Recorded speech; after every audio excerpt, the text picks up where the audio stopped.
అదండి, ఇప్పుడే నేను ఒక మాల్ ఉంది ఇక్కడ, సిటీ మాల్ అని చెప్పి అక్కడికి వచ్చానండి.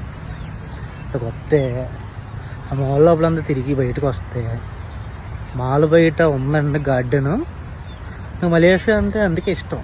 వీళ్ళు నేచర్కి వాల్యూ ఇస్తారు. వీళ్ళు ఉండే సగం ప్లేస్ అంతా నేచరే ఉంటుంది, ఎక్కువ చెట్లు నరకరు వీళ్ళు. ఓకే, దాని ప్లేస్ దాని గురించి తర్వాత కట్టుకుంటారు వీళ్ళు.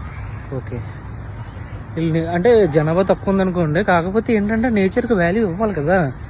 మన దగ్గర చిన్న గజం దొరికితే చాలు, దాని అమ్మ కొనేసి కట్టేయాలి. ఇప్పుడు అర్జెంటుగానే ఇల్లు ఉంటేనే ఆడు ఏదో పెద్ద ఇంకాడు తోపుగాడు అన్నట్టు, అక్కడ గజం ఉంటే కొనేసి అర్జెంట్ కట్టేయాలి.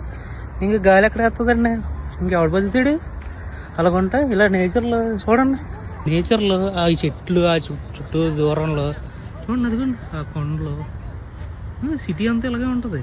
ఇదిగోండి ఈ గ్రౌండ్ చూడండి, మాల్ బయట గ్రౌండ్, పిల్లలు ఆడుకోవడం.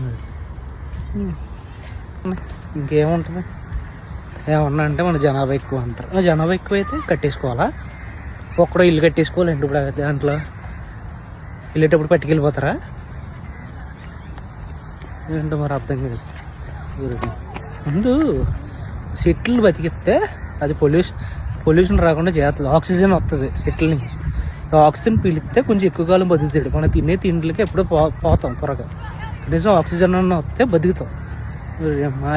ఐపీఎల్లో డాట్ బాల్కి ట్రీస్ పాతున్నారు, అది ఆకారమే అయిపోయింది.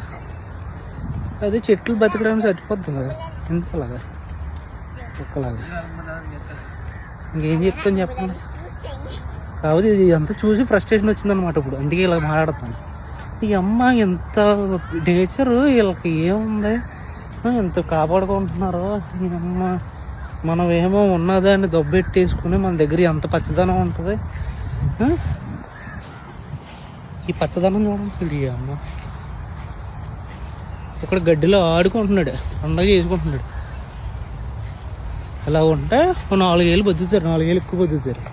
ఇప్పుడు అమ్మ పొల్యూషన్ కట్టేయాలి, చెట్లు కొట్టేయాలి. అమ్మ ఇంకొన్ని సంవత్సరాలు చూసుకుంటే బిల్డింగ్లు, పొల్యూషను, రోగాలు తప్ప ఏమీ మిగలవు. అది నేను చెప్పొచ్చేదండి. ఓకే.